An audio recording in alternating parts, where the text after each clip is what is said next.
Hello বন্ধুরা, তো এই ভিডিওতে আইএসএল এর বেশ কিছু ট্রান্সফার আপডেট নিয়ে কথা বলবো। তো ভিডিওটি সবাই শেষ অবধি দেখো, আর চ্যানেলে নতুন হয়ে থাকলে চ্যানেলটি সাবস্ক্রাইব করে পাশে থাকা বেল আইকনটি অন করে পাশে দেখো। তো প্রথমে যদি মোহনবাগান আরমান্দ সাদিকুকে নিয়ে কথা বলি, তো যেমনটা শোনা যাচ্ছিল সাদিকু কেরালাতে যেতে চলেছে। এমনকি কেরালার সাথে তার অ্যাডভান্স স্টেজের কথাবার্তা হয়ে গেছিল, এমনকি কেরালার কোচের সঙ্গে তার ভিডিও কলেও কথাবার্তা হয়েছিল। তো এখন বর্তমানে যা খবর, সাদিকু আইএসএল একটা নতুন ক্লাবে যোগ দিতে চলেছে। তো ক্লাবটার নাম হচ্ছে এফসি গোয়া। তো এফসি গোয়া সাদিকুকে একটা ভালো ডিল অফার করেছে এবং এফসি গোয়ার কোচ মনোলো মার্কুয়েজ সাদিকুকে তার দলে নিতে চাইছে এবং সাদিকু মনোলো মার্কুয়েজের আন্ডারেও খেলতে চায়, এমনই শোনা যাচ্ছে। তো সেই এফসি গোয়ার ডিলটার প্রতি আগ্রহ দেখায়, যেমনটা খবর আছে আরমান্দ সাদিকু নেক্সট 2-3 দিনের মধ্যে সব কিছু ফাইনাল হয়ে যাবে এফসি গোয়ার সাথে এবং এফসি গোয়া খুবই তাড়াতাড়ি তার নামটাও অ্যানাউন্সমেন্ট করে দেবে।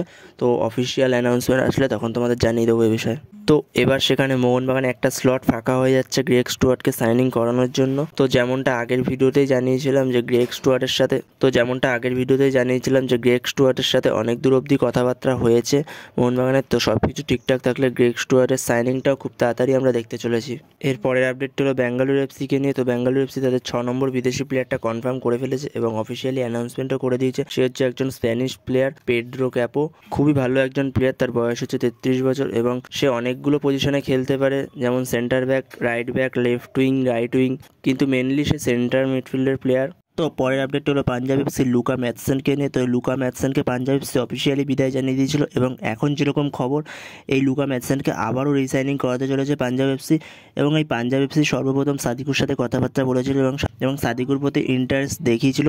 সেখানে তারা এই ডিলটাকে ডান করতে পারেনি, তাই হয়তো আবার লুকা ম্যাথসনকে তারা দলে ফেরাতে চাইছে। লুকা ম্যাথসনের মতো একজন এক্সপিরিয়েন্স প্লেয়ারকে আবার দলে নিতে চাইছে। তো বন্ধুরা, এই ভিডিওতে এই আপডেটগুলোই দেওয়ার ছিল। তো ভিডিওটি ভালো লাগলে অবশ্যই লাইক, শেয়ার, সাবস্ক্রাইব করতে ভুলো না।